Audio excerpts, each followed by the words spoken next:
Hello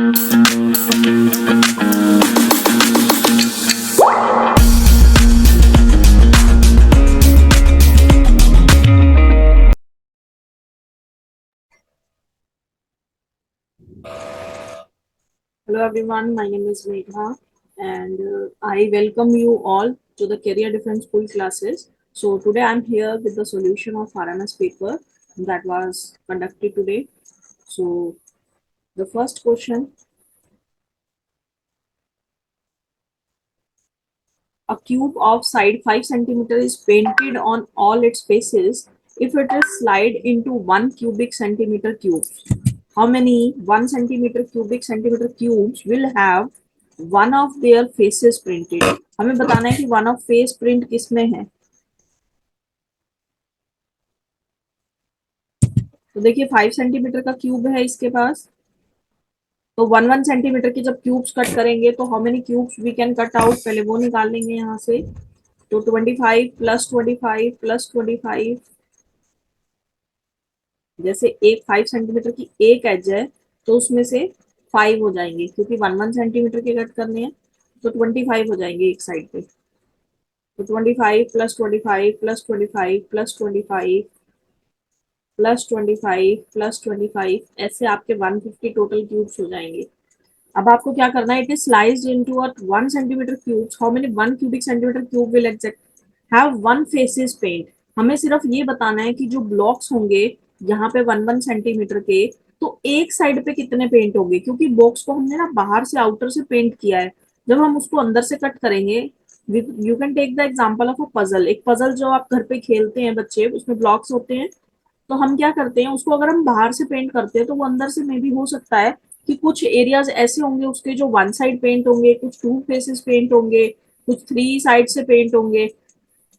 तो one side paint वाले हमें निकालने हैं. तो देखिए हमारे पास जो वन साइड पेंट वाले आएंगे वो कितने आएंगे, 6 क्यूब्स आएंगे. एक साइड पे 9 क्यूब्स आएंगे. तो 9 cubes should be that painted on one side. जिनको एक साइड से पेंट होगा सिर्फ वो 9 क्यूब्स होंगे. अब जो क्यूब है बेटा उसमें हमारे पास कितने फेसेस होते हैं, 6 फेसेस. 1 2 3 4 5 6 टॉप लेफ्ट बॉटम ये सब मिला के, तो क्यूब के हमारे पास फेसेस कितने होते हैं, 6 फेसेस होते हैं. तो एक फेस पे हमें 9 क्यूब्स मिलेंगे जो वन साइड पेंट होंगे. 25 में से 9 क्यूब्स, तो हम क्या करेंगे, 9 × 6, 54 क्यूब्स ऐसे होंगे जिन पे वन साइड पेंट होगा. तो answer will be C option, 54 cubes.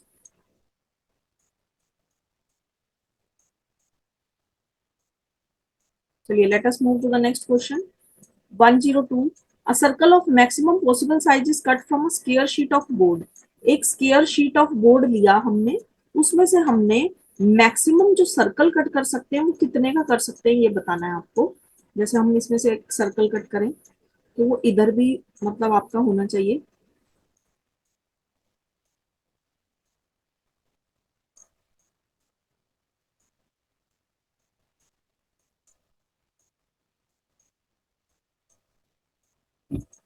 ऐसे कुछ इस टाइप से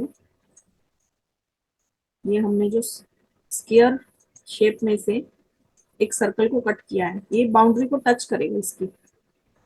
ये थोड़ी हमारी शेप एलिप्टिकल हो रही है.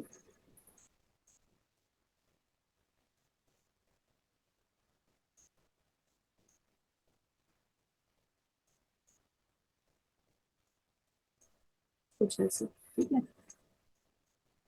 तो ये टच करेगा इधर और इधर. तो हमें क्या बोला, square of maximum possible is cut out from a resultant circle, what will be the area of final square. कि अगर हम इस सर्कल में से जो हमने मैक्सिमम सर्कल इसके अंदर बनाया है उसमें से फिर हम क्या करेंगे, एक स्क्वायर को कट करेंगे. ठीक है, तो हम इसमें से एक स्क्वायर को कट करेंगे तो हमें ये बताना है what will be the area of final square. जो ये स्क्वायर यहाँ पे बनेगा इसका फाइनल एरिया क्या होगा. तो देखिए जो मैक्सिमम सर्कल हम कट कर सकते हैं एक स्क्वायर में से, पहले सपोज कर लेते हैं हम जो बड़ा सर्कल था उसकी साइड थी ए, तो ये सर्कल का जो डायामीटर होगा वो भी कितना होगा, ए. बिकॉज जो स्क्वायर की मैक्सिमम साइड होती है वही सर्कल का क्या होती है, डायामीटर. तो diameter of the circle will be, कितना होगा, ए। जो इसका डायामीटर होगा वही स्केयर की मैक्सिमम साइड होगी। देखो ये जो अंदर स्केयर बना है, तो स्केयर की जो डायगोनल होगा इसका, वो किसके इक्वल होगा, जो इसका डायामीटर होगा, उस सर्कल का diameter will be equal to diagonal of the square. यहां से हमें क्या पता चला कि जो सर्कल का डायमीटर होगा वो डायगोनल होगा किसका, स्केयर का। तो डायगोनल का फॉर्मूला सबको पता है, root side square plus side square means a square plus a square. तो रूट टू ए स्क्वायर आ जाएगा हमारे पास डायगोनल।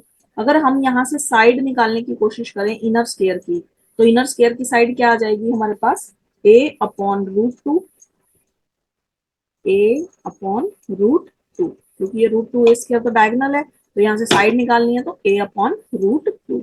अब हमें पता चल गया कि जो इनर स्क्वायर है उसकी जो साइड होगी वो कितनी होगी, a upon root two, a upon root two, a upon root two, a upon root two, four sides equal. अब आपको क्या बताना है उसका, what is the area of final square. जो अब एरिया क्या होगा जो फाइनल स्क्वायर बना है, तो area of final square will be equal to, area का फॉर्मूला क्या होता है स्क्वायर के, साइड मल्टीप्लाई बाय साइड। तो साइड आई है हमारी ए अपॉन रूट टू, तो a upon root two into a upon root two, तो कितना हो जाएगा आपका, a into a that is a square, and root two का स्क्वायर करेंगे तो, अंडर रूट टू का स्क्वायर करेंगे तो ये कैंसिल हो जाएगा, तो हमारे पास आंसर आ जाएगा ए स्क्वायर अपॉन टू।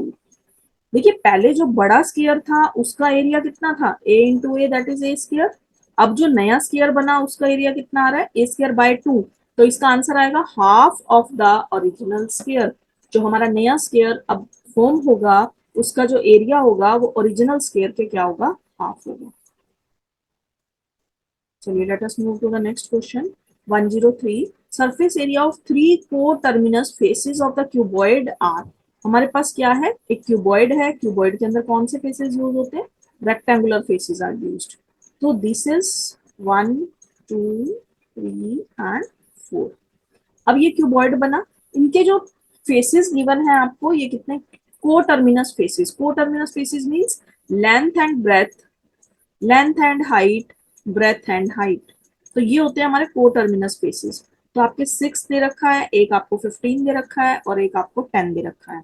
तो हम अगर वॉल्यूम ऑफ क्यूबॉइड की बात करें तो वॉल्यूम ऑफ क्यूबॉइड का फॉर्मूला क्या होता है, this is length, this is breadth and this is height. तो वॉल्यूम ऑफ क्यूबॉइड का फॉर्मूला होता है हमारा length into breadth into height. But हमारे पास तो लेंथ ब्रेथ हाइट डिफरेंट हमारे को इंडिविजुअल नहीं दी गई है। लेंथ इंटू ब्रेथ 6 दिया है, अब मुझे क्या पता लेंथ कितनी होगी ब्रेथ कितनी होगी, मे बी ये 6 into 1 हो सकता है, मे बी ये 2 into 3 6 हो सकता है, ऐसे ये 5 3 जा 15 हो सकता है, 3 5 जा 15 भी हो सकता है। तो हम क्या करेंगे, इन सबको मल्टीप्लाई कर देंगे। तो L into B into L into H into B into H, सबको मल्टीप्लाई कर देंगे तो 6 into 15 into 10, 15 6 या 90, 90 को 10 से करेंगे तो 900। तो यहाँ से जो वैल्यू मुझे मिलेगी वो L into L that is L square, B into B that is B square, H into H that is H square. तो लेंथ का भी स्क्र, ब्रेथ का भी स्क्र और हाइट का भी स्क्र मिल रहा है। मीन्स मुझे एल बी एच निकालने के लिए इसको क्या करना होगा, इसका अंडर रूट लेना होगा। So we will take square root on both sides, square B square X square का अंडर रूट ले लेंगे। अब रूल क्या कहता है कि अगर आपने लेफ्ट साइड पे अंडर रूट लिया तो राइट साइड पे भी लेना पड़ेगा। so you have to take it also on the other side।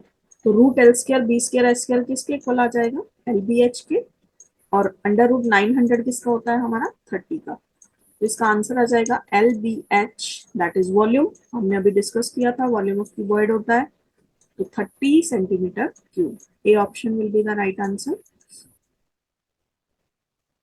Let us move to the next question. Very easy question. A point which lies on both axes. कह रहा है ऐसा पॉइंट जो दोनों एक्सिस पे लाई करेगा। This is our X axis, this is our X dash, means minus की value इधर चलती है एक्स की, this is y dash and this is y axis and this is the origin point. Origin means central point, जहां पे हमारे x और y के कोऑर्डिनेट्स 0,0 होते हैं। तो यही एक ऐसा सिंगल पॉइंट है कि जो दोनों एक्सिस पर लाई कर रहा है। अदरवाइज हम 0,1 लें, x की वैल्यू 0, y की वैल्यू 1, मतलब x यहाँ पे पॉइंट लाई करेगा तो दोनों एक्सिस पर नहीं मिल रही, उसको सिर्फ y एक्सिस मिल रही है। 1,0 मीन्स x एक्सिस पे कितना 1, तो 1 x एक्सिस पे यहाँ मिलेगा, y 0 हो जाएगा फिर। तो जब भी एक या दोनों 0 होंगे तो नहीं फॉर्म कर पाएंगे हम दोनों एक्सिस पे। मतलब क्या है कि अगर x 0 है तो पॉइंट y एक्सिस पे लाई करता है, अगर y 0 है तो पॉइंट x एक्सिस पे लाई करता है। ठीक है, और 1,1 है मींस x की वैल्यू भी 1, y की वैल्यू भी 1, तो पॉइंट यहाँ पे लाई करेगा। तो ये कौन सी एक्सिस है, ये तो कोई भी एक्सिस नहीं है, ये तो क्वाड्रेंट में लाई कर रहा है, फर्स्ट क्वाड्रेंट। तो इसका आंसर आपका आएगा डी ऑप्शन 0,0। तो 0,0 जब पॉइंट लाई करेगा वो सेंट्रल पॉइंट पे लाई करेगा, वहां पे दोनों एक्सिस टच होती है। D option will be the right answer. अगला क्वेश्चन बहुत इजी है, 5a प्लस 25। कह रहा है 5a में अगर हम 25 को ऐड कर दें, this will be equal to b2। b2 means एक हमें 2 डिजिट नंबर मिलेगा। अब हमें यहाँ पे b की वैल्यू फाइंड आउट करनी है और मिसिंग a की वैल्यू फाइंड आउट करनी है। Students we will think about how we can form here 2। 2 कैसे आ सकता है यहाँ पे, 5 में क्या ऐड किया जाए कि 2 आए, तो 2 तो नहीं आएगा, 12 बनेगा, 22 बन सकता है। सो ए की वैल्यू अगर हम 7 रख दें तो 7 प्लस 5 12 बन सकता है, और कैरी आपका ऊपर चला जाएगा 1। सो यहाँ से हमने ट्राई किया, हिट एंड ट्राई मेथड से हमारी ए की वैल्यू फिक्स आ गई कितनी, 7। अब ए की वैल्यू 7 आ गई, 5 प्लस 1 कितना होता है 6, 6 प्लस 2 8, यहाँ पे बी की वैल्यू मीन्स 8 आने वाली है। तो बी की वैल्यू कितनी आ गई 8, ए की वैल्यू कितनी आ गई 7, तो ए 7 बी 8। तो आपको निकालना है a plus b, that is 7 plus 8 is equal to 15। So a option will be the right answer. चलिए नेक्स्ट क्वेश्चन को मूव करते हैं। Between two given rational numbers we can find, this question we have done in the class many times, कि एक rational number के बीच में, दो rational numbers के बीच में हमें कितने रेशनल नंबर मिल सकते हैं, only and only one, only two, only 10, infinitely many. देखिए हमने जब रेशनल नंबर्स का चैप्टर किया था, सपोज करिए रेशनल नंबर है 1, 1/1 दैट इज, और 2/2, तो 1 और 2 के बीच में कितने मिल सकते हैं, 1.1, 1.2, 1.3, 1.4, 1.5, 1.6, 9, 10, 11, 100 तक, कहीं तक भी हम जा सकते हैं। Means how much value I need I can take. So इसका आंसर आएगा आपका infinitely many rational numbers we can find between them. अब आप यही देख लो कि 1 से लेकर 2 के बीच में ही हम इतने फाइंड कर पा रहे हैं, अगर हमें 1 और 100 के बीच में बोल देते तो इनफाइनाइटली और कितने ज्यादा कर पाएंगे। Infinitely means uncountable. चलिए नेक्स्ट क्वेश्चन है, a die is thrown 2 times and sum of the numbers appearing on the dice are noted. कह रहा है 2 गोटे इकट्ठे उछाले गए, डाइस मीन्स लूडो का जो गोटा होता है उसको डाइस बोलते हैं, जिसपे नंबर्स प्रिंट होते हैं 4, 1, 2, 3, 4, 5। तो कह रहा है जब हमने 2 डाइस को इकट्ठे टॉस किया तो हमारा sum of the numbers appearing on the dice are noted, कि पहली डाइस पे क्या नंबर आया और दूसरी डाइस पे क्या नंबर आया, फिर उसको हमने नोट किया सम को। सपोज करिए अगर फर्स्ट डाइस पे 1 आता है, दूसरी डाइस पे भी 1 आता है, तो 1 प्लस 1 सम कितना हो जाएगा 2। तो ऐसे सम कितने बन सकते हैं, तो देखो सम कितना बन सकता है, मैक्सिमम वैल्यू दोनों पे 6,6 आ सकती है, तो 2 सम बन सकता है, 3 सम बन सकता है, मतलब पहली डाइस पे 1 आ जाए दूसरी पे 2, या पहली पे 2 दूसरी पे 1, तो सम कितना बन सकता है 3, तो 3 भी सम बन सकता है। ऐसे दोनों पे 2 2 आ जाए तो 4 भी सम बन सकता है, पहले पे 2 दूसरे पे 3, या पहले पे 3 दूसरे पे 2, तो 5 सम भी बन सकता है। तो ऐसे सारे सम बन सकते हैं और मैक्सिमम वैल्यू 6 प्लस 6 12 बन सकती है। तो हमें 2 से 12 तक काउंटिंग लिख देनी है, 2, 3, 4, 5, 6, 7, 8, 9, 10, 11, 12। तो ये कितने नंबर्स हैं, वो कह रहे हैं कितनी ये नोट की गई आपकी क्वेरीज। तो 1, 2, 3, 4, 5, 6, 7, 8, 9, 10, 11, ये टोटल आपके 11 नंबर्स हैं जो कि सम की फॉर्म में बन सकते हैं। तो B option will be the right answer of this question. चलिए move to the next question 108. In a pie chart, total angle of the at the center of the circle is. Pie chart देखा होगा सबने। देखिए हम क्या करते हैं, जब हम डाटा को सर्कुलर चार्ट की फॉर्म में रिप्रेजेंट करते हैं तो दैट इज पाई चार्ट। तो ये हमारा क्या होता है यहाँ पे सेंट्रल एंगल। तो सेंट्रल एंगल जो पाई चार्ट का होता है वो टोटल एंगल्स को मिला के बनता है। सपोज करिए ये 60 है, ये 30 है, ये 90 है, कुछ भी है। तो ये जो पूरा सेंट्रल एंगल बनेगा सेंटर पे वो बनता है आपका 360 डिग्री का। एक सर्कल का जो सेंट्रल एंगल होता है दैट इज आल्सो 360। चलिए नेक्स्ट क्वेश्चन पे चलते हैं 109। Listed below is the temperature in degree Celsius for 10 days, what is the range of the data. तो स्टूडेंट्स जो रेंज होती है डाटा की वो होता है हमारा maximum value minus minimum value. तो इस केस में फॉर्मूला बन जाएगा maximum temperature minus minimum temperature. Minimum जो सबसे कम टेम्परेचर यूज हुआ वो इसके अंदर -8 डिग्री है, क्योंकि -6 पहले आता है, -8 बाद में आता है। तो जीरो से जो जितना दूर वो उतना मिनिमम है। तो -8 हमारा मिनिमम टेम्परेचर है और मैक्सिमम टेम्परेचर इसमें यूज हुआ है 5।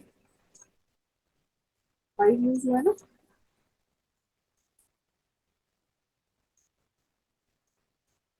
तो 5 माइनस -8, तो माइनस माइनस आपका प्लस हो जाएगा। 5 + 8 आपका 13 degree Celsius will be the range of this temperature. Option B will be the right answer. चलिए 110 question. Monthly salary of a person is 15,000। देखिए अभी हमने सेंट्रल एंगल की बात करी थी, तो जो हमारा पाई चार्ट का फॉर्मूला होता है, जैसे सपोज करिए एक पर्सन है, उसकी मंथली सैलरी जो है वो 15,000 रुपीज है, और सेंट्रल एंगल क्या है, और sector representing his expenses on food and house rent on pie chart is 60 degree. कह रहा जो उसका एंगल है ना जो रिप्रेजेंट करता है कि वो हाउस रेंट पे और फूड पे कितना खर्च कर रहा है। ठीक है, तो हाउस रेंट और फूड पे वो खर्च कर रहा है 60 डिग्री। तो टोटल एंगल कितना था 360। हमें किसकी वैल्यू निकालनी है, अमाउंट निकालना है कि हाउस और फूड रेंट पे वो कितना, हाउस रेंट और फूड पे कितना स्पेंड करता है। तो इसके लिए फॉर्मूला आ जाएगा amount he spend on food and house rent is equal to, देखिए जो सेंट्रल एंगल है वो अपॉन में आएगा टोटल एंगल 360 डिग्री, और इसके लिए कितना है पाई चार्ट के लिए 60 डिग्री। तो टोटल नीचे आएगा, ऊपर आएगा आपका जो एंगल बन रहा है मल्टीप्लाई बाय 15,000 रुपीज, जिनको हमें डिस्ट्रीब्यूट करना है उसकी मंथली सैलरी को। तो 60, जीरो से जीरो कैंसिल, 61 जा 60, 66 जा, तो 1/6 इंटू 15,000। तो 6 से कटिंग करेंगे इसकी, 6 2 जा 12, यहाँ पे बचेगा आपका 3 और 0, 30 बन जाएगा, 6 5 जा 30 एंड डबल जीरो जो लास्ट में। तो आपका 2500 will be the money spent on food and house rent. So option A will be the right answer of this question. Question number 111, which of the following is not a perfect square. Perfect square होने के लिए हमारी जो unit digit है, last number है, वो भी किसी नंबर का परफेक्ट स्केयर बनना चाहिए। तो 361 19 का प्रॉपर स्केयर होता है। अगर आपको नहीं भी पता है तो देखिए 1 इंटू 1 1 एंड 9 इंटू 9 81। मतलब क्या है कि यूनिट डिजिट में अगर 1 आ रहा है तो वो किसी ना किसी का प्रॉपर स्केयर बन सकता है। ठीक है, अब 1156 ये होता है हमारा 4 into 4 16, 6 into 6 36, means this can also be the perfect square and this is the perfect square of 34। and 1681 की बात करें तो this is the perfect square of 41। 40 का स्क्वायर आपका 1600 होता है और 41 का 40 + 41 1 + 81, तो 1681। तो स्क्वायर रूट की हमने काफी सारी ट्रिक्स कर रखी हैं, उसकी हेल्प से हम स्क्वायर रूट फाइंड आउट कर लेंगे। And 1128 is not a perfect square of any number, because कोई भी ऐसे दो नंबर्स नहीं है जिनको मल्टीप्लाई करके 8 आए। सेम सेम नंबर, जैसे 1 इंटू 1 1 होता है, 2 इंटू 2 2 4 होता है, 3 इंटू 3 9 होता है। ऐसे कोई भी दो सेम नंबर नहीं है जिनको मल्टीप्लाई करके 8 आए। तो 8 यूनिट डिजिट है, मीन्स ये किसी भी नंबर का परफेक्ट स्क्वायर नहीं है। C option will be the right answer. अगला क्वेश्चन है, a perfect square number having n digits where n is even will have square root with dash. Question को ध्यान से समझेंगे. अ perfect square number having n digits, कोई perfect square number है जिसकी n digits है, हमें नहीं पता उसकी कितने डिजिट्स हैं, बट डिजिट्स इवन होनी चाहिए, मतलब 2 डिजिट्स होनी चाहिए, 4 होनी चाहिए. तो देखिए हम एक स्मॉल एग्जांपल ले लेते हैं. 4 इंटू 4 क्या होता है 16. तो 16 मैंने एक एग्जांपल ले लिया. नंबर ऑफ डिजिट्स 2 हैं, देखो इवन नंबर हो गया. ठीक है. तो 16 मैंने एक नंबर लिया जिसके अंदर n डिजिट है. n मतलब मेरी 2 डिजिट्स हैं यहाँ पे, तो मेरी n की वैल्यू हो गई 2. अब क्या बोला, n इज इवन, तो n इवन भी है, देखो 2 डिजिट्स इवन है. Will have square root with, हमें इसका स्क्वायर रूट निकालना है. अब इसी नंबर का अगर मैं स्क्वायर रूट निकालू तो कितना आएगा 4. इसकी डिजिट्स कितनी है अब 1. तो 1 कैसे आया, पहले 2 डिजिट्स थी अब उसका हाफ हो गया, तो n/2 दैट इज 2/2 1 आ रहा है ना. मतलब क्या आएगा n/2 डिजिट्स.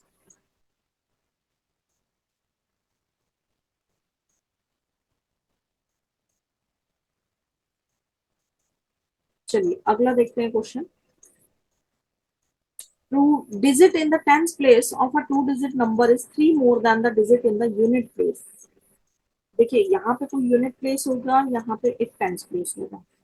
कह रहा है digit in the tens place of a 2 digit number is 3 more than the digit in the unit place, और let the digit at unit place में बी. उसने क्वेश्चन में हिंट दे रखा है कि यूनिट प्लेस के डिजिट को आप बी मान लो. तो यूनिट प्लेस की डिजिट यूनिट से ही मल्टीप्लाई होगी, यानी 1 से मल्टीप्लाई होगी, और टेंस प्लेस की डिजिट 10 से मल्टीप्लाई होती है. ठीक है. और क्या बोला क्वेश्चन में, ये डिजिट बी है और 2 डिजिट नंबर है, टेंस प्लेस की जो डिजिट है वो यूनिट प्लेस वाले से 3 ज्यादा है, 3 मोर है. तो ये बी है, तो ये डिजिट कितनी होगी, मीन्स b+3. अब देखिए टेंस प्लेस वाला 10 से मल्टीप्लाई होगा, नंबर तभी बनता है ना. सपोज करिए 89 है, तो कैसे बना होगा 10 इंटू 8 प्लस 9 इंटू 1, 10 8 जा 80 प्लस 9 1 जा 9, तो 89 बना होगा. ऐसे ही हमारा 10 into b+3 plus b into 1, ये हमारा 2 डिजिट नंबर बनेगा. तो 10b plus 30 is equal to b into 1 b plus b. 10b plus b कितना होगा 11b प्लस 30. तो A option will be the right answer of this question. 11b plus 30 will be the number. अगला question है Aruna present age is thrice of Shilpa. Aruna की जो present as है वो 3 times है किसके, शिल्पा के. Shilpa age 3 years ago, Shilpa की 3 साल पहले एज कितनी थी x years. अब शिल्पा की 3 years बैक एज x थी, अगर मैं शिल्पा की प्रेजेंट एज निकालना चाहूँ तो कितनी हो जाएगी. तो Shilpa present age will be equal to 3 साल पहले x थी, तो 3x+3 हो जाएगी अब प्रेजेंट एज. अब शिल्पा की x एज हो गई प्रेजेंट एज x+3, तो एज पूछी किसकी है, अरुणा की प्रेजेंट एज पूछी है. तो अरुणा की प्रेजेंट एज 3 टाइम्स है शिल्पा की, क्वेश्चन में बोल रखा है. तो 3 टाइम्स ऑफ शिल्पा, शिल्पा की पुट कर देंगे यहाँ पे x+3. तो D option will be the right answer. अगर आप इसको ओपन भी करते तो 3x+9 आता, तो यहाँ पे माइनस लिखा है इसलिए ये ऑप्शन रॉन्ग है. ये आपका डी ऑप्शन करेक्ट आ जाएगा 3 × x+3. नेक्स्ट क्वेश्चन है two adjacent angle of a parallelogram are. Parallelogram देखिए, एक पैरेललोग्राम है उसके 2 एडजेसेंट एंगल, एडजेसेंट मींस साथ साथ वाले. एक एंगल दे रखा है आपको 5x-5, दूसरा दे रखा है 10x+35 डिग्री. आपको क्या पूछा है, रेशियो निकालना है एंगल्स का. तो 10x+35 और 5x-5. तो देखिए कोई भी पैरेललोग्राम हो उसके एडजेसेंट एंगल्स का जो सम होता है वो 180 डिग्री होता है. तो हम क्या लिखेंगे, adjacent angles of a parallelogram, sum of adjacent angle of parallelogram is 180 degree. तो 5x-5 एक एंगल है, प्लस दूसरा एंगल है 10x+35, इनका सम किसके इक्वल होना चाहिए 180 डिग्री के. तो 5x + 10x हो गया आपका 15x, plus 35 minus 5 30 degree is equal to 180 degree. 15x किसके इक्वल आ जाएगा, ये 30 उधर जाएगा माइनस का हो जाएगा आपका, तो 150 डिग्री आ जाएगा। अब 15x की वैल्यू आई है 150 डिग्री, तो x की वैल्यू कितनी होगी 10 डिग्री। अब x की वैल्यू 10 आई है तो पुट करना पड़ेगा, एंगल्स निकालने पड़ेंगे। तो x की वैल्यू हम पुट कर देंगे 10 डिग्री, तो 5x minus 5, 5 into 10 minus 5, 50 minus 5 that is 45 degree. तो पहला एंगल मिल गया हमें 45 डिग्री का। अब दूसरा 10x प्लस 35 है, तो x की वैल्यू भी 10 पुट कर देंगे, तो 10 इंटू 10 100, 100 प्लस 35 135 डिग्री आ जाएगा। तो एक एंगल आया 45, दूसरा आया 135 डिग्री। दोनों का रेशियो निकालना है, तो रेशियो निकाल लेंगे इसका। 9 के टेबल पर कट कर देंगे, 9 5 जा 45, 9 1 जा 9, 9 5 जा 45। अगेन कटिंग हो सकती है, 5 1 जा 5, 5 3 जा, तो 1:3 will be the right answer. इस क्वेश्चन का आंसर आएगा आपका ए ऑप्शन 1:3। अगला है length of one of the diagonals of a rectangle. बहुत इजी क्वेश्चन है ये। एक रेक्टेंगल है जिसकी साइड्स आपको गिवन है 10 सेंटीमीटर। रेक्टेंगल की अपोजिट साइड्स इक्वल होती है, तो ये 10 है तो ये भी 10 हो जाएगी, और ये 24 है तो ये भी 24 सेंटीमीटर हो जाएगी। अब आपको क्या निकालना है, इसका डायगोनल। तो डायगोनल देखिए, आप rectangle A B C D let कर सकते हैं, तो ये एक ट्रायंगल फॉर्म हो रही है। तो in triangle B C D क्या फॉर्मूला है डायगोनल निकालने का, बी डी होल स्क्वायर इसके इक्वल होना चाहिए B C square plus C D square. तो बी सी हमारा 10 का स्क्वायर प्लस सी डी हमारा 24 का स्क्वायर, 10 स्क्वायर 100, 24 स्क्वायर 576। अब बी डी किसके इक्वल आएगा, इधर रूट लग जाएगा, तो B D is equal to square root of 676 that is 26 centimetre. तो डायगोनल हमारा बी डी था, उसकी लेंथ आ गई 26 सेंटीमीटर। चलिए अगला क्वेश्चन देखते हैं। सम करना है हमें इन टर्म्स का, तो a minus b plus A b plus B plus c minus B c plus c minus A c. अब देखिए जो जो वैल्यूज कॉमन है उनको कट कर देंगे। बी एक माइनस का है, एक प्लस का कैंसल आउट हो जाएगा, और आपका ए एक माइनस का है, एक प्लस का कैंसल आउट हो जाएगा। सी दो बच गए, दोनों प्लस के हैं, तो 2c माइनस ए सी माइनस बी सी और प्लस ए बी। आप ऑप्शन सर्च कर सकते हैं। ए ऑप्शन आई थिंक इसका सही आंसर लग रहा है मुझे, तो 2c प्लस ए बी माइनस ए C minus B C. Next question है, आपको डिवाइड करना है p into 4p square minus 16 को 4p इंटू पी माइनस 2 से। तो देखो p से p तो यही कैंसिल हो गया। अब इन दोनों में कॉमन लेंगे तो 4 कॉमन आ सकता है ऊपर से, तो ऊपर आ जाएगा p स्क्वायर माइनस 4, और डिनोमिनेटर में आ जाएगा p माइनस 2 इंटू 4, तो 4 से हमारा 4 कैंसल, और पी स्क्वायर माइनस 4 किसके इक्वल होगा, p plus 2 into P minus 2। देखिए ये ए स्क्वायर माइनस बी स्क्वायर की आइडेंटिटी बन रही है यहाँ पे, ए plus b into a minus B, और नीचे आ जाएगा बी माइनस 2। तो दोनों p minus two cancel, so now we are left with p plus 2। So C option will be the right answer, p plus 2। Next question है आपका, value निकालनी है आपको 7 raise to the power minus 1 minus 8 raise to the power minus 1 whole power है minus 1। ऐसे ही minus 3 raise to the power minus 1 minus 4 raise to the power minus 1 whole power minus 1। तो हमने एक रूल पढ़ा था कि अगर किसी भी वेरिएबल की जो न्यूमरेटर में पावर अगर नेगेटिव होती है तो हम उसको नीचे ला सकते हैं, तो डिनोमिनेटर में आके वो पॉजिटिव हो जाती है। अगर डिनोमिनेटर में नेगेटिव है तो न्यूमरेटर में जाके पॉजिटिव हो जाती है। तो by using this rule we will do this 1 by 7 minus 1 by 8 raised to the power minus 1. Similarly 1 by 3 minus 1 by 4 raised to the power minus 1।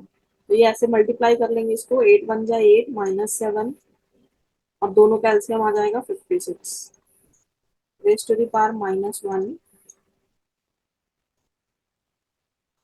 And 4 1 जा 4 प्लस -3 1 जा 3, दोनों का LCM 12 raise to the power -1। अब 8 - 7 कितना होता है 1/56। ऐसे ही 4 - 3 1/12 raise to the power -1। अभी हमने क्या कहा था कि अगर हम इसको रिवर्स कर देंगे, जैसे ए लिखा है उसको अगर 1/a कर देंगे तो उसकी पावर क्या हो जाएगी पॉजिटिव, मीन्स ऊपर -3 नीचे आके पॉजिटिव। तो हम इसको क्या करेंगे इनवर्स कर देंगे, इसका रेसिप्रोकल कर देंगे, 56 आ जाएगा जब इसकी पावर प्लस की हो जाएगी। ऐसे ही 12 जब ऊपर जाएगा उसकी पावर प्लस की हो जाएगी। तो 56 - 12 44। तो ए ऑप्शन आ जाएगा आपका 44 will be the right answer. Next question देखते हैं। If the post price of 10 shirts will be equal to selling price of 8 shirt, हम लिख सकते हैं इसको 10 post price is equal to 8 SP, 8 selling price। यहाँ से हम रेशियो फाइंड आउट कर लेंगे CP एंड SP का। तो CP upon SP will be equal to 8/10। We can cut out 2 4 जा 10, 2 4 जा 8, 2 5 जा 10। So we can see here that post price is equal to ₹4 and selling price is equal to ₹5। So hike is of 1, तो profit हो रहा है उसको 1 rupees का। तो आप प्रॉफिट परसेंट का फॉर्मूला लगा सकते हैं यहाँ से P/CP इंटू 100। तो P हो रहा है उसको प्रॉफिट हो रहा है 1 रुपीज का and profit and loss are always calculated on cost price. तो कॉस्ट प्राइस है 4, 1/4 into 100 that is 25%। Option A will be the right answer, profit of 25%। Next question है आपका, to gain 25% after allowing a discount of 10%, the shopkeeper must mark the price of the article which cost him ₹360। कह रहा है एक जो shopkeeper है, दुकानदार है, उसको किसी आर्टिकल की जो कॉस्ट है वो 360 रुपीज पड़ती है, मतलब उसका कॉस्ट प्राइस आर्टिकल का 360 है। वो कह रहा है वो कितना उसका मार्क प्राइस रखे कि अगर वो 10% का डिस्काउंट भी अलाउ कर दे कस्टमर को, तब भी उसको गेन हो जाए कितने का 25%। तो क्वेश्चन समझेंगे, कॉस्ट प्राइस 360 है, डिस्काउंट 10% है, गेन 25%। तो देखिए जो हमारा कॉस्ट प्राइस है उसी पे उसको गेन चाहिए, तो सेलिंग प्राइस निकाल लेंगे यहाँ से 360, गेन चाहिए 25%। तो कोई भी वैल्यू कंप्लीट होती है अपने आप में 100%, तो 100% पे 25% का गेन मीन्स 125%। तो 0 से 0 आपका कैंसिल, 2 5 जा 10, 2 18 जा 36, 5 1 जा 5, 25 जा, तो 18 5 जा आपका 90 होता है, कैरी 9, 18 2 जा 36 plus 9 45। So we have find the selling price from here, that will be 450 rupees। देखिए 360 उसका कॉस्ट प्राइस था, बेची उसने कितने की आर्टिकल को 450 का। अब उसने मार्क प्राइस कितना रखे कि 10% का डिस्काउंट भी देना है। तो देखिए हमने एक फॉर्मूला रीड कर रखा है, that is selling price is equal to mark price into 100 minus discount upon 100। कितने भी डिस्काउंट कस्टमर के लिए वो लगा सकता है इसी फॉर्मूले में। तो मार्क प्राइस निकालना है तो MP लिख लेंगे उसको, SP हमारा 450 आया है, डिस्काउंट कितने का देना है 10% का, तो 100 माइनस 10 दैट इज 90/100। तो 450 is equal to MP into 90/100। तो मार्क प्राइस कितना आएगा 450 इंटू 100, क्रॉस मल्टीप्लाई कर देंगे और 90 नीचे आ जाएगा। तो 0 से 0 कैंसल, 9 1 जा 9, 9 5 जा 45। तो यहाँ से हमें मार्क प्राइस कितना मिल गया उसका 500 rupees. So a option will be the right answer, mark price is equal to 500 rupees. Next question देखेंगे, mean of 5 numbers is 30। Mean means average. तो जो एवरेज होती है उसका फॉर्मूला होता है हमारा sum of observations divide by number of observations. So we can find out the sum from here, average multiply by number. तो सम ऑफ 5 नंबर्स क्या होगा, अगर उनका एवरेज 30 है तो उनका सम कितना होगा 30 into 5 150 if one number is excluded, कह रहा है अगर एक नंबर को छोड़ दिया जाए, देयर मीन बिकम्स 28। तो अब मीन बन गया 28। अब नंबर्स कितने हैं? 4। तो यहाँ से सम किसका निकलेगा? 4 नंबर्स का। तो 4 8 जा 32, कैरी 3, 4 2 जा 8 प्लस 3 11। तो जो नंबर एक्सक्लूड किया, सम ऑफ 5 नंबर्स में से 4 नंबर्स को सब्ट्रैक्ट कर दें, तो एक्सक्लूडेड नंबर आ जाएगा। Excluded number is 10 minus 2 8, 4 minus 1 3, 38. D option will be the right answer. 38.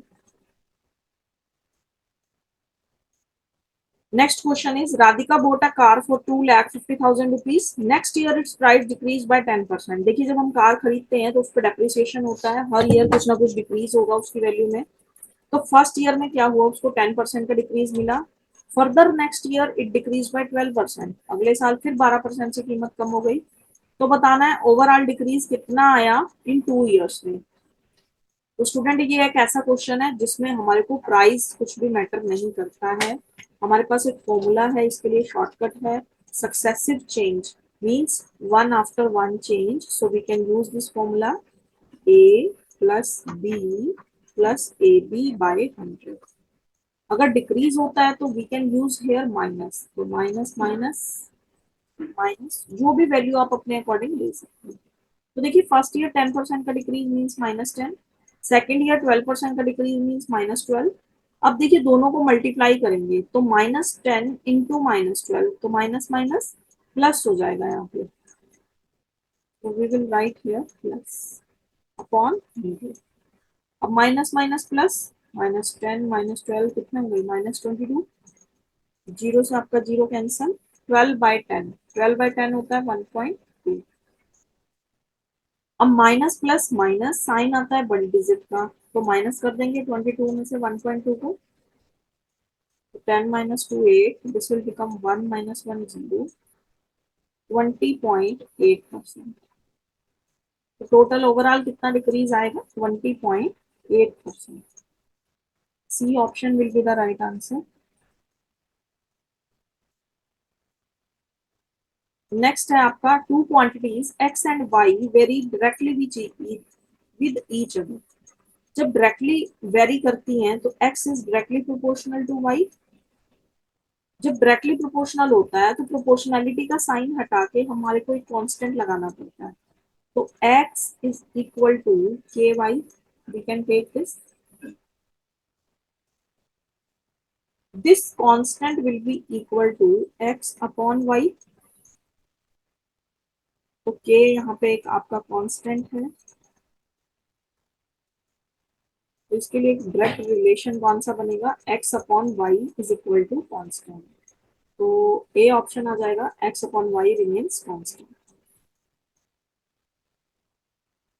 Next question is one of the factors of this 25x² minus 1 plus 1 plus 5x whole square.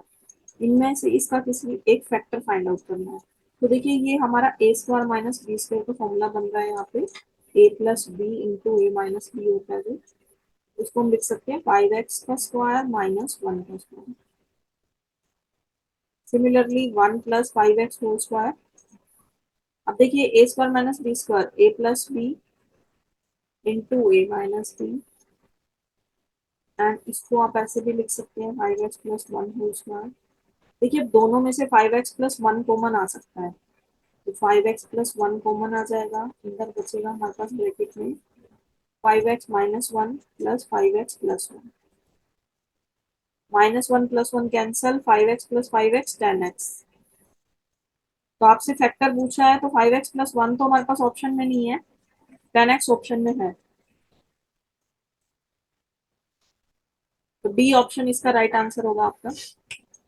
अगला question आपको factorise करना है 4x² plus 8x plus 3। 3 को 8 से multiply करेंगे, 3 4 जा 12, means मेरे को मिडल टर्म स्प्लिटिंग मेथड से कुछ ऐसा फाइंड आउट करना है कि दो नंबर्स को मल्टीप्लाई करने पे तो 12 आ जाए और प्लस माइनस करने पे 8 आए। प्लस माइनस करने पे 8, मल्टीप्लाई करने पे 12। 4x² plus 6x plus 2x लिख सकते हैं हम इसको, 6 2 जा 12 होता है और 6 प्लस 2 8 होता है। दोनों में से कॉमन क्या आ रहा है, देखिए 2x, इसको लिख देंगे 2x प्लस 3, दोनों में से 2x कॉमन ले लिया, इन दोनों में से कुछ नहीं कॉमन आ सकता तो 1 आ जाएगा, अंदर आ जाएगा 2x प्लस 3। अब एक फैक्टर बन गया 2x प्लस 1, एक बन गया 2x प्लस 3, तो B option will be the right answer. Next question is, which of the following is a factor of this. तो a plus b whole cube का फॉर्मूला क्या होता है, x cube plus y cube plus 3xy into x plus y, इसकी bracket open करेंगे तो minus x cube minus y cube, एक x cube plus का एक माइनस का कैंसिल, एक वाई क्यूब प्लस का एक माइनस का cancel, 3x square y plus 3xy square, ये ऑप्शन आ रहेगा तो ओपन करके, अगर ओपन नहीं करते हैं तो 3xy into x plus Y, दो ही फैक्टर बचते हैं इसके, तो डी ऑप्शन आ जाएगा क्योंकि एक्स प्लस वाई तो गिवन नहीं है, तो एक फैक्टर बताना था आपको 3x, ये दोनों ही फैक्टर होंगे वैसे 3xy और एक्स प्लस वाई, बट उन्होंने एक पूछा है। Which of the following can not be empirical probability of an event. Empirical का मतलब होता है प्रयोग सिद्ध, मतलब जिसको हम सिद्ध नहीं कर सकते, प्रूव नहीं कर सकते, ऐसी कौन सी प्रोबेबिलिटी है। तो हमने जो रूल पढ़ा है प्रोबेबिलिटी का, प्रोबेबिलिटी क्या कहती है कि probability lies between 0 and 1, probability can be equal to 0, can be equal to 1 और between 0 and 1, means probability minus में नहीं हो सकती, ग्रेटर देन 1 नहीं हो सकती, 0 हो सकती है, 1 हो सकती है, 2/3 होता है हमारा 0.66, ये भी हो सकती है, तो B will be the right answer, B नहीं हो सकती। 3/2 मतलब 1.5, 1.5, तो 1 से ऊपर तो हो ही नहीं सकती, तो बी इसका आंसर आएगा, राइट आंसर बी। एक सैंपल स्टडी की गई 640 पीपल की, क्या पता चला, it was found that 512 people have a high school certificate, कि 512 लोगों के पास हाई स्कूल का सर्टिफिकेट है। अब रैंडमली एक पर्सन को लिया गया, सिलेक्ट किया गया, तो प्रोबेबिलिटी बतानी है कि उसके पास हाई स्कूल सर्टिफिकेट होगा या नहीं। तो probability of getting a person with high school certificate, तो फॉर्मूला क्या होता है प्रोबेबिलिटी निकालने का, number of favourable outcomes divide by number of possible outcomes, कि क्या क्या पॉसिबल हो सकता है और क्या क्या हम फेवर में है। हम फेवर में है 512 पीपल में से 1 चाहिए हमें, और पॉसिबल आउटकम कितने हैं 640, कोई भी आ सकता है। कटिंग कर लेंगे इसकी, 8 8 जा 64, 0, इसकी कटिंग करेंगे, 8 6 जा 48, 8 4 जा 30, अगेन 8 पे कर लेंगे, 8 8 जा 64, 8 10 जा 80, तो प्रोबेबिलिटी आ गई 8/10, दैट इज 0.8, डी ऑप्शन आ जाएगा आपका सही आंसर। रेंज निकालनी है आपको फाइनल क्वेश्चन में, रेंज अभी हमने डिस्कस किया था पहले question, maximum value minus minimum value, तो मैक्सिमम वैल्यू कौन सी यूज हुई है इसके अंदर 91, मिनिमम वैल्यू 6, तो 91 minus 6 85, C option will be the right answer. Next question है आपका, in a frequency distribution the mid value of a class is 10 and width of the class is 6, आपको क्या निकालना है, upper limit of the class. तो देखिए, suppose करिए मैंने जो अपर लिमिट है क्लास की, उसको लेट कर लिया x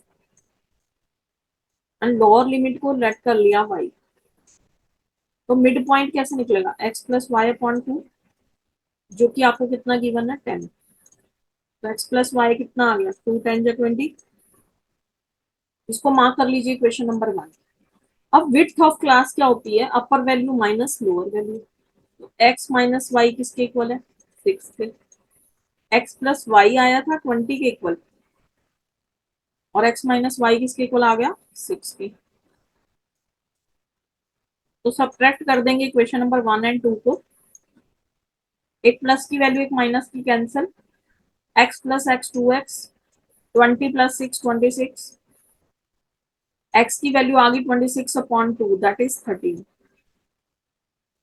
तो हमने x को अपर लिमिट लेट किया था, डी ऑप्शन आ जाएगा आपका सही आंसर। अगर लोअर लिमिट निकालने के लिए कहे तो वैल्यू पुट करके y की वैल्यू फाइंड आउट कर लेंगे।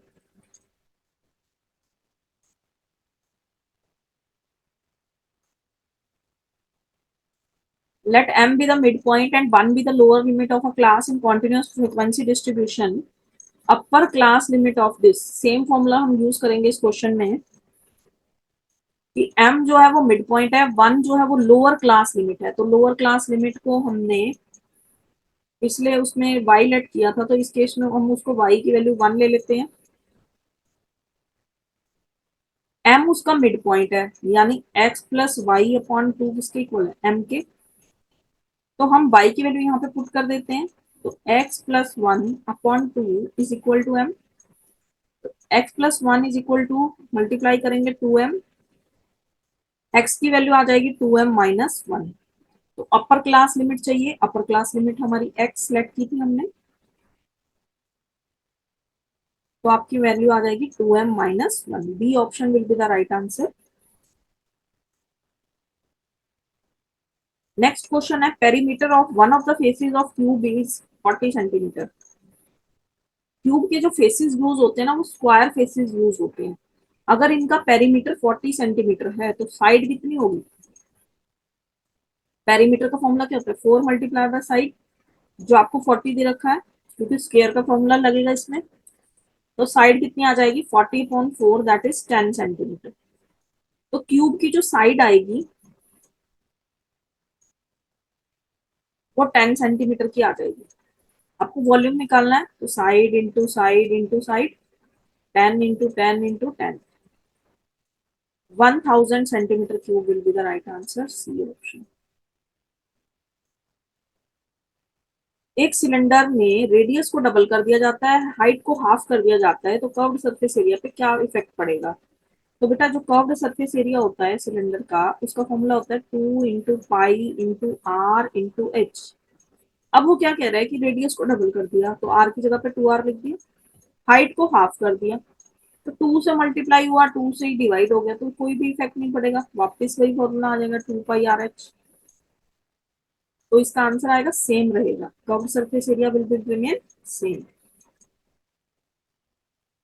नेक्स्ट क्वेश्चन है, length of the longest pole that can be put in a room of dimension 10 × 10 × 5। Longest pole, हम जो सबसे बड़ा खंबा पुट कर सकते हैं एक रूम के अंदर, वो होता है उसका डायगोनल। लॉन्गेस्ट पोल क्या होता है, डायगोनल। उसका फॉर्मूला होता है हमारा √L² plus B² plus H², length का स्क्वायर प्लस ब्रेथ का स्क्वायर प्लस हाइट का स्क्वायर। तो लेंथ है आपकी 10 प्लस 10² प्लस 5²। तो 10² होता है 100, 5² 25। तो 100 प्लस 100 प्लस 25 कितना हो जाएगा, √225। तो ये रूट किसके इक्वल होता है, 15 का रूट होता है, ये 15 मीटर आ जाएगा longest pole. A option will be the right answer. Radii of the two cylinders are in the ratio, कह रहे दो सिलेंडर हैं हमारे पास, इसका रेडियस आप r1 लेट कर लीजिए, इसका रेडियस r2 लेट कर लेंगे, इसकी हाइट h1, इसकी हाइट h2। आपको क्या निकालना है, रेशियो ऑफ देयर वॉल्यूम्स। तो वॉल्यूम ऑफ सिलेंडर 1,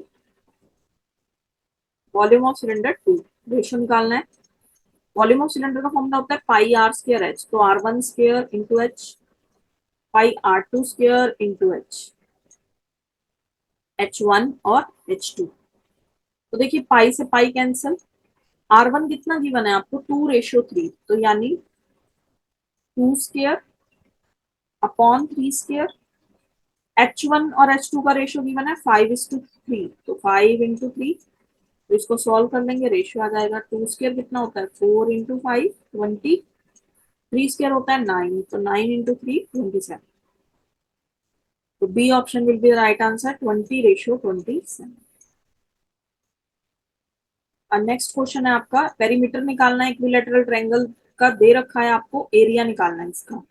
तो इक्विलैटरल ट्रायंगल क्या होती है, जिसकी सारी साइड्स इक्वल होती हैं। सपोज कर लिया मैंने एबीसी एक इक्विलैटरल ट्रायंगल है, और पेरीमीटर इसका अगर 60 सेंटीमीटर है तो साइड कितनी होगी, पेरीमीटर 3 × साइड होता है, साइड आ जाएगी आपकी 60/3, दैट इज 20 मीटर।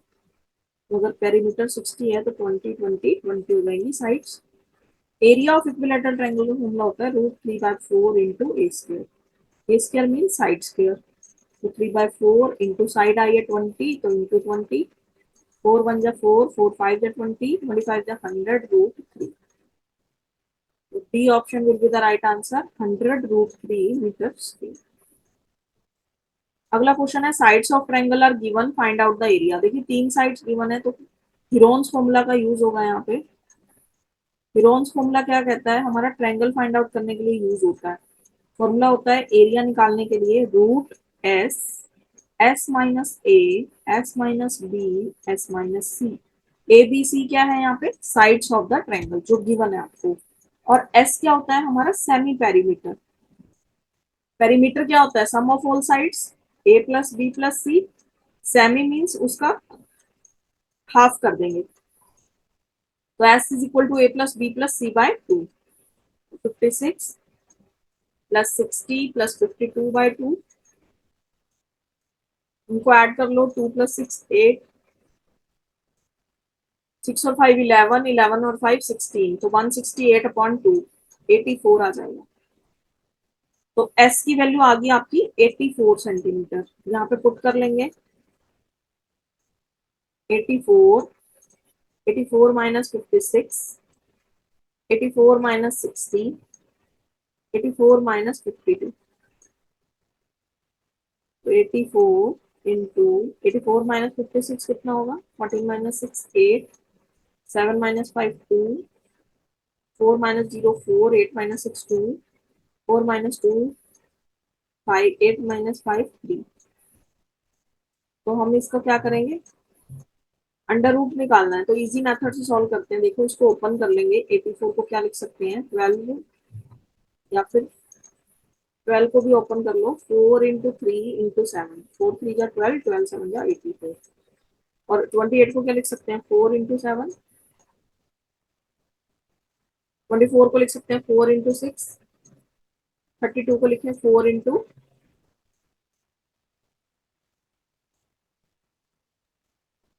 4 × 2, 4 - 2 2, 8 - 5 3, 4 4 जा 16, 16 2 जा 32। एंड अब देखिए आप जो भी स्क्वायर रूट के अंदर दो दो पेयर बन रहे हैं उनको बाहर निकाल लेंगे, तो 7 2 टाइम्स आ गया, एक 7 आ जाएगा, 4 1 2 3 4 टाइम्स,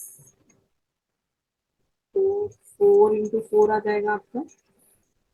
और देखिए यहाँ पे 6 को भी ओपन कर लीजिए, 3 × 2 लिख लीजिए इसको, तो 2 2 2 टाइम्स मिल गया, फिर 2 आ जाएगा, 3 3 2 टाइम्स मिल गया, एक 3 आ जाएगा,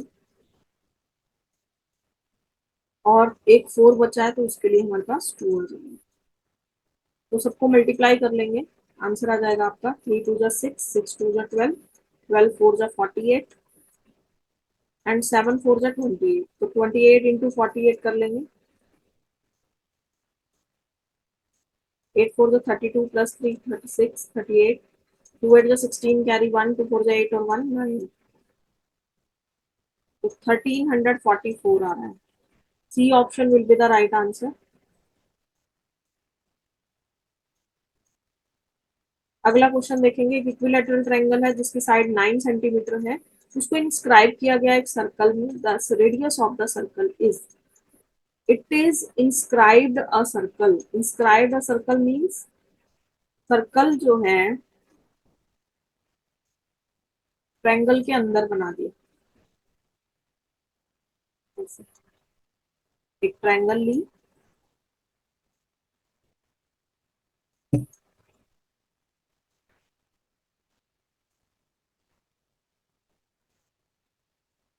इसमें बना दिया, सर्कल के अंदर इंस्क्राइब कर दिया ट्रायंगल को।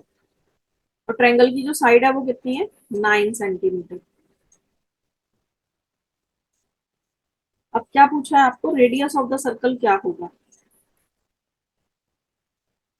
तो बेटा जब इक्विलेटरल ट्रायंगल है, इसको सपोज कर लेते हैं this is A, this is B and this is C. ABC is a equilateral triangle. Equilateral triangle के बीच का जो क्या होगा वो उसका मीडियन होगा। इस पॉइंट को हम नाम दे देते हैं डी।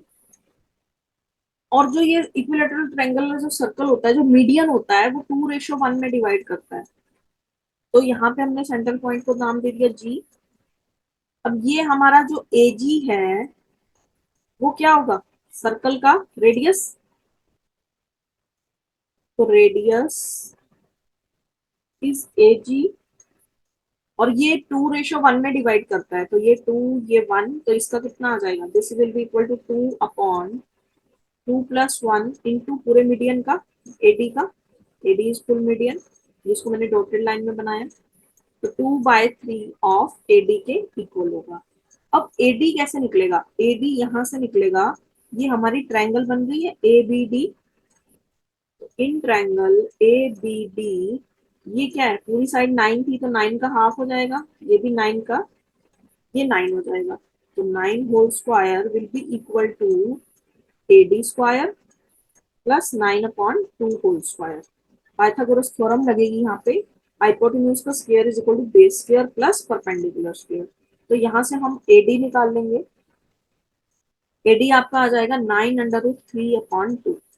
यहाँ से माइनस करके इधर ले आएंगे उसको, और फिर उसका अंडर रूट ले लेंगे। तो 9√3/2, तो ये 9 square minus 9 square upon 2 square, और फिर इसका अंडर रूट कर देंगे, क्योंकि एडी की वैल्यू निकालनी है। तो पूरे का अंडर रूट, तो यहाँ से हमारा एडी आ जाएगा 9√3/2। तो इसको पुट करेंगे इसमें, 2/3 इंटू 9√3/2। 2 से 2 कैंसल, 3 1 जा 3, 3 3 जा 9। तो आंसर आ जाएगा 3√3 सेंटीमीटर।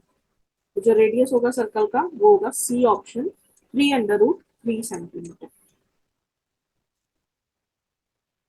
देखिए जो √2 का स्क्वायर करेंगे ना यहाँ पे आप नीचे, तो वो तो 2 ही रह जाएगा आपका।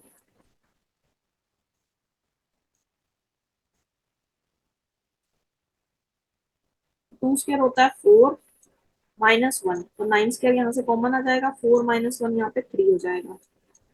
तो इसीलिए आ जाएगा ये 9√3/3। 9 का स्क्वायर भी अंडर रूट में आएगा तो बाहर हो जाएगा 9। चलिए अगला क्वेश्चन देखते हैं, क्वेश्चन नंबर 140। क्या बोला है, in the given figure B O C is a diameter of the circle. ये जो बी ओ सी है डायमीटर है सर्कल का। ए बी साइड जो है वो ए सी के इक्वल है। आइसोसेल्स ट्रायंगल होगी, इट मींस तो एंगल ए बी सी निकालना है। जब आइसोसेल्स ट्रायंगल होती है तो जो एंगल्स होते हैं वो भी आपस में क्या होते हैं, इक्वल। तो angle a B c plus angle A C b plus angle b A c किसके इक्वल होगा, 180 डिग्री के। ट्रायंगल सम प्रॉपर्टी लगा लेंगे यहाँ पे। According to angle sum property of the triangle, that will be equal, all the angles of the triangle they should be equal to 180 degree। तो इसको हम x सेलेक्ट कर लेते हैं, तो ये एंगल भी इक्वल होगा x, क्योंकि दोनों साइड्स इक्वल हैं तो उनके इक्विवेलेंट आपके एंगल्स भी इक्वल होंगे। तो इसको हमने x सेलेक्ट कर लिया, इसको भी हमने x सेलेक्ट कर लिया, और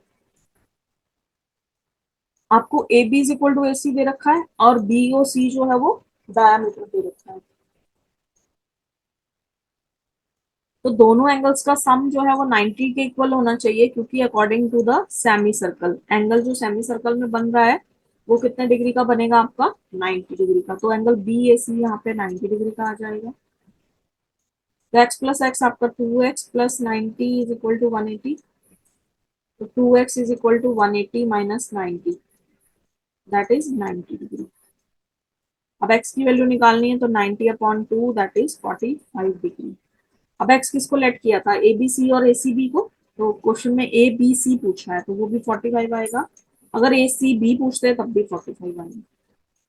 तो B option will be the right answer of this question. Next question है आपका, गिवन फिगर में ओ जो है वो सेंटर है, एंगल ओ ए बी आपको गिवन है कितना 40 डिग्री। सी जो है पॉइंट है सर्कल पे, आपको निकालना है ए सी बी। तो देखो जो लाइन है वो ओ ए किसके इक्वल होगा, ओ बी के, क्योंकि ओ सेंट्रल पॉइंट है। अगर ये लाइंस आपस में इक्वल हैं तो ये एंगल्स भी क्या होंगे, इक्वल। ओ ए अगर ओ बी के इक्वल है तो ये आइसोसेलेस ट्रायंगल होगी और ये एंगल भी इक्वल होंगे। तो एंगल ओ बी ए इक्वल होगा एंगल ओ ए बी के, और दो वो 40 डिग्री है तो ये भी 40 होगा, तो मतलब यहाँ से एंगल आ गया आपका 40 डिग्री। अब ये हमारी क्या बन रही है, triangle. In triangle O A B क्या होगा, एंगल्स का जो सम होगा, एंगल सम प्रॉपर्टी के according that should be equal to 180 degree. तो ये 40 है, ये 40 है, तो 40 40 80, तो ओ एंगल कितना आ जाएगा, 100 डिग्री। तो ये 100 डिग्री आ जाएगा आपका यहाँ से। अब हमें क्या निकालना है, एंगल ए सी बी। तो angle A C B half of angle A O B के इक्वल होगा।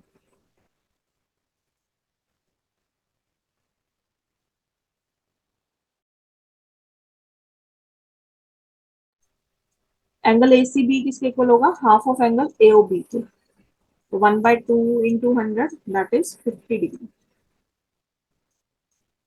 B option will be the right answer. अगला क्वेश्चन है, एक ट्रायंगल है और एक पैरेललोग्राम है, दोनों जो है वो सेम बेस पे बनाए गए। तो देखिए एक ट्रायंगल और इधर ये पैरेललोग्राम, दोनों को किस पे बना दिया, सेम बेस पे।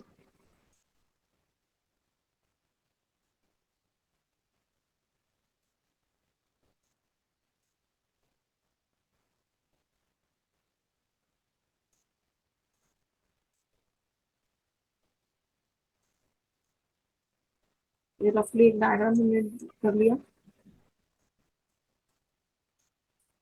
अब देखिए इसको हम डॉटेड लाइन से एक्सटेंड कर सकते हैं। ये हमारा ए बी सी डी एक पैरेललोग्राम है और ए बी सी एक ट्रायंगल है। ये इसका मीडियन होगा, इस पॉइंट का नाम ई रख लेते हैं, इसका एफ रख लेते हैं।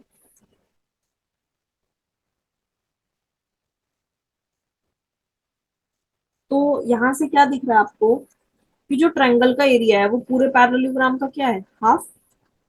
देखो दो ट्रायंगल्स बन रही है ना इसके अंदर, एक ये वाली ट्रायंगल बन रही है, एक ये वाली।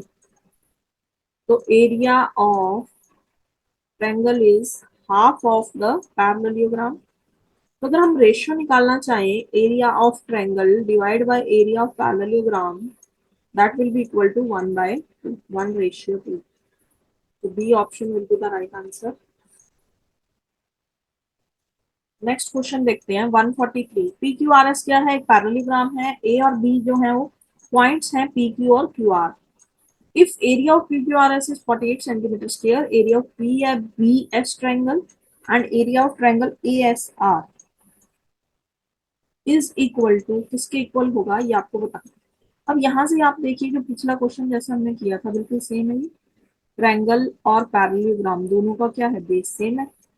अभी हमने किया था कि अगर बेस सेम होता है तो रेशियो क्या होती है दोनों के एरिया की, हाफ।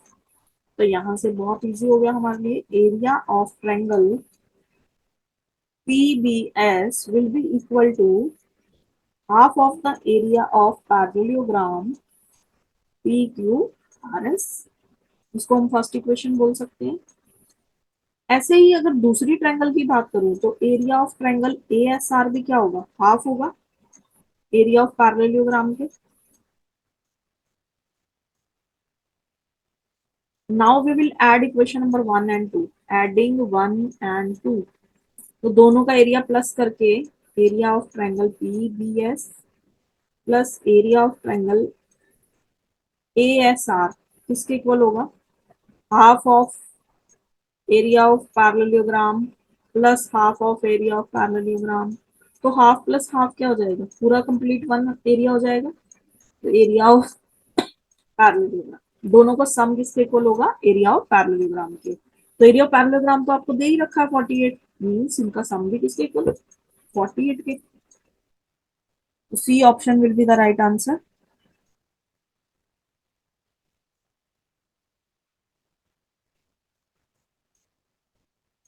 नेक्स्ट क्वेश्चन पे चलते हैं। Question number 144।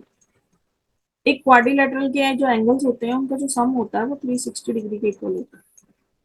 तो थ्री एंगल्स तो आपको दे ही रखे हैं। अब फोर्थ एंगल आपको निकालना है, तो फोर्थ एंगल को आप लेट कर लेंगे एक्स। तो x plus 75 plus 75 plus 90 degree should be equal to 360 degree. तो यहाँ पे हम लिख देंगे कि sum of the angles of the quadrilateral will be equal to 360 degree. 75 plus 75 150, 150 plus 90 240। तो 360 आ गया आपका यहाँ से, और 240 उधर जाके आपका माइनस हो जाएगा। तो एंगल आ जाएगा आपका फोर्थ वाला 120 degree. D option will be the right answer. A B C D एक रोम्बस है, एंगल ए सी बी आपको गिवन है, ए डी भी आपको निकालना है। तो देखिए रोम्बस क्या होता है, रोम्बस की प्रॉपर्टीज क्या कहती हैं कि जो रोम्बस होता है, एक तो उसकी सारी साइड्स इक्वल होती हैं, दूसरी बात उसके जो डायगोनल्स होते हैं वो 90 डिग्री पे कट करते हैं।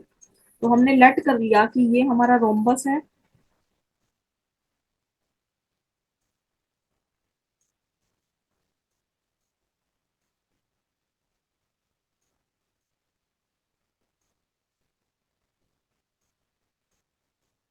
This point is A, let कर लेते हैं, this point is B, this is C and this is D. तो एबीसीडी एक रोम्बस बन गया। अब आपसे क्या बोला कि ए बी सी एंगल जो है, ए सी बी यानी ये वाला एंगल 40 डिग्री का होगा, और ये एंगल 90 डिग्री पे दोनों बार सेट करते हैं डायगोनल्स, तो ये एंगल आपका 90 डिग्री का होगा। अब हमें क्या पता है कि जो एडी लाइन है वो पैरेलल है इसके बीसी के, रोम्बस की जो साइड्स होती है वो पैरेलल भी होती है, इक्वल भी होती है। तो जो एंगल डी ए सी होगा वो एंगल बी सी ए के इक्वल होगा, दोनों 40 डिग्री के होंगे। एंगल डी ए सी यानी ये वाला एंगल, एक ही लाइन के ऊपर एक इधर और एक इधर, क्या होते हैं ये, ऑल्टरनेटिव एंगल्स, ऑल्टरनेटिव एंगल्स। तो डायगोनल्स ऑफ रोम्बस जब आपस में एक दूसरे पे परपेंडिकुलर है तो एंगल ए ओ डी आपका किसके इक्वल होगा, 90 के। ये पॉइंट आपका सेंटर ओ मान लेते हैं, तो ये भी 90 का होगा। अब क्या कह सकते हैं, ये ट्रायंगल बन रही है ए ओ डी, तो in triangle A O D तीनों एंगल्स का सम किसके इक्वल होना चाहिए, 180 डिग्री के। तो angle A O d plus angle A D o plus angle D a o किसके इक्वल होना चाहिए, 180 डिग्री। अब ए ओ डी तो आपको पता चल गया कितना है, 90 डिग्री। ए डी ओ हमें निकालना है, और D a O, D a ओ अभी हमने बात की थी कितना होगा, 40 डिग्री अल्टरनेटिव एंगल। तो पुट कर लेंगे इसको 40, तो 90 प्लस 40 कितना हो गया, 130। तो angle A D O is equal to 180 minus 130। तो जो एंगल ए डी ओ होगा वो फिर 150 डिग्री के इक्वल होगा, 180 माइनस 130, ए डी ओ। अगर ए डी ओ की बात करूं तो ये लाइन बी तक भी यही जा रही है, तो एंगल ए डी बी भी यही होगा। तो angle A D B will also be equal to 50 degree. So C option will be the right answer.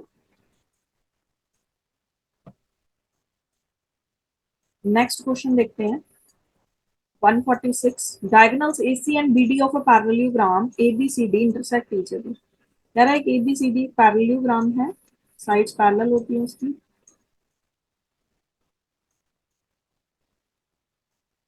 ABCD intersect each other at point O। कह रहा है जो AC है और जो BD है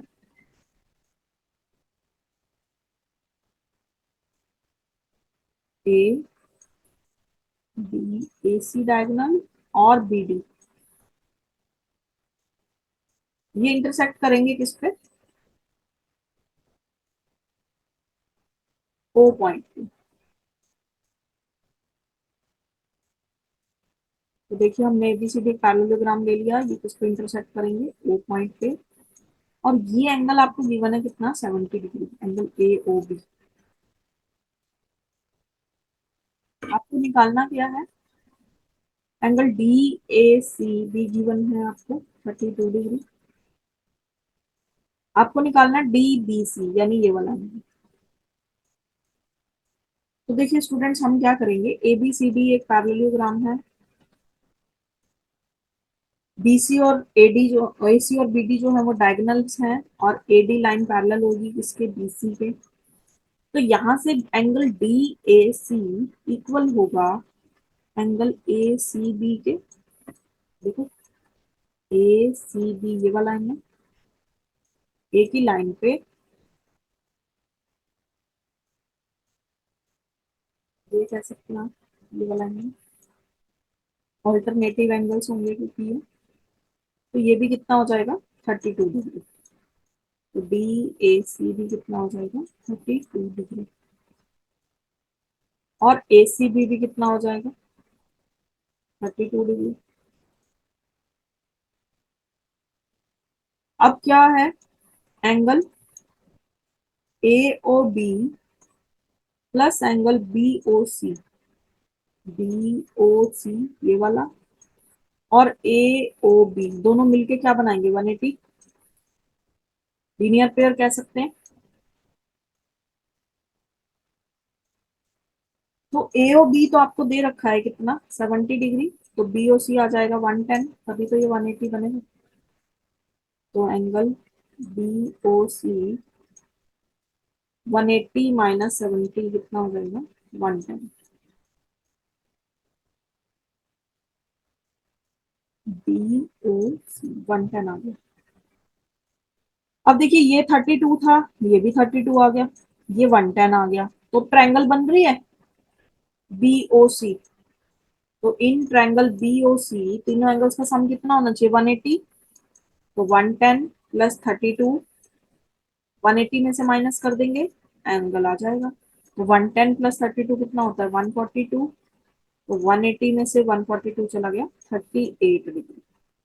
तो C option will be the right answer. जो एंगल निकालना है डी बी सी ये वाला, ये आपका कितना आ जाएगा यहाँ से? ये वाला एंगल 38 डिग्री। क्योंकि ये 110 था, ये 32 था, तो ट्रायंगल के तीनों एंगल्स का सम कितना होता है? 180। नेक्स्ट क्वेश्चन देखते हैं, क्वेश्चन नंबर 147। क्या बोला है? ए बी सी डी एक रोम्बस है, एंगल ए बी सी जो है वो 40 डिग्री के इक्वल है, और ए डी सी आपको निकालना है। तो वही जैसे हमने पहले एक रोम्बस बनाया था, ऐसी रोम्बस बना लेंगे।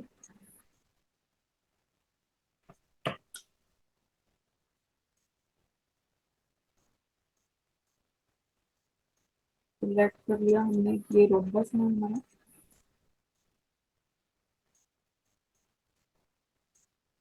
सारी साइड्स इक्वल बनानी है इसकी।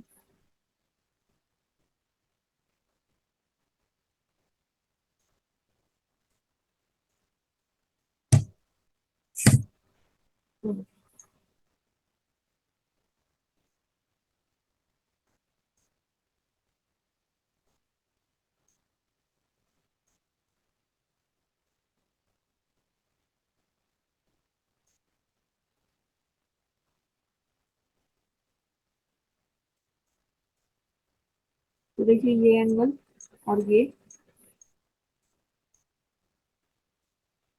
ए बी सी डी एक रोम्बस है।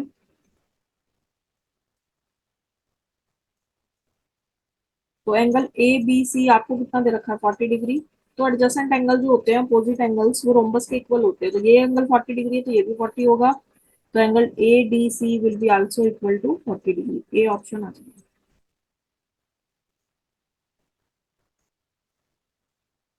नेक्स्ट क्वेश्चन देखिए, in the figure value of x is, आपको एक्स की वैल्यू निकालनी है। तो देखिए हमारे पास ये ऑल्टरनेटिव एंगल है। अगर हम इसकी बात करें तो जो एक्सटीरियर एंगल होता है वो सम ऑफ टू इंटीरियर एंगल्स के इक्वल होता है, और ये दोनों मिलके लीनियर पेयर बनाएंगे, तो ये 120 है तो ये 60 होगा, तभी ये 180 बन पाएगा। और ये 110 कैसे आया होगा, इन दोनों एंगल्स के सम के इक्वल, तो ये हमारा कितना आया होगा, 50 डिग्री। ठीक है, जो हमारा एक्सटीरियर एंगल होता है वो टू इंटीरियर एंगल्स के सम के इक्वल होता है, यानी 110 किसके इक्वल होगा, 50 प्लस 60 के। तो 60 में क्या ऐड करूँ कि 110 बन जाए 50, तो यहाँ से एंगल आ गया 50। अब एंगल 50 प्लस एंगल एक्स किसके इक्वल होना चाहिए, 180 के। इंटीरियर प्लस एक्सटीरियर एंगल का सम जो है 180 होता है, या फिर लीनियर पेयर भी बोल सकते हैं, एक ही लाइन पर दो एंगल्स बन रहे हैं। तो एंगल एक्स कितना आ जाएगा, 180 minus 50, 130 degree. B option will be the right answer of this question. Next है, if the point P lies between M and N. कह रहा दो पॉइंट्स हैं एम और एन, उनके बीच में कहीं पी लाई करता है, तो कहीं भी हमने ले लिया P, and C is the mid point of M P. देखिए पी को हम थोड़ा सा दूर ले लेते हैं, कहीं भी ले लेंगे। सी जो है वो मिड पॉइंट है एमपी का, तो कौन सी ये ट्रू होगी condition, M C plus P N, M C plus P N, M N के इक्वल आ रहा है पूरे के, नहीं ये वाली साइड मिसिंग हो रही है बीच में। तो देखो C P plus C N पूरा किसके इक्वल आ रहा है, एम एन के इक्वल आ रहा है, नहीं। और देखो M C plus C N, M C plus C N पूरा बन गई लाइन एम एन, तो C option will be the right answer. अगला क्वेश्चन है, cost of book price. CP हमने बुक का मान लिया कितना है एक्स, सीपी हमने पेन का माना है कॉस्ट वाई। क्वेश्चन में क्या बोला है, कॉस्ट ऑफ बुक जो है वो एक्सीड करती है, एक्सीड मतलब ज्यादा होती है किससे, twice the cost of pen से। तो 2y ऑफ पेन से कितनी ज्यादा कॉस्ट है, 10 ज्यादा है, तो x minus 2y will be equal to 10। तो यहाँ से इक्वेशन बन जाएगी। अब ये 10 को अगर हम इधर लाना चाहें तो ये माइनस का हो जाएगा और इक्वल टू में 0। तो ये लीनियर इक्वेशन क्या होती है, हमारी 0 की फॉर्म में रहनी चाहिए, means right side should be equal to 0। तो लीनियर इक्वेशन बन गई x minus 2y minus 10 that is equal to 0। A option आ गया आपका right answer. So we have end with the paper, and all the questions we have discussed are already discussed in our class, and I wish for your better results, all the very best for your good result. Thank you. पूरा video देखने के लिए और latest exam updates जानने के लिए download करें career defence school का एंड्रॉयड ऐप।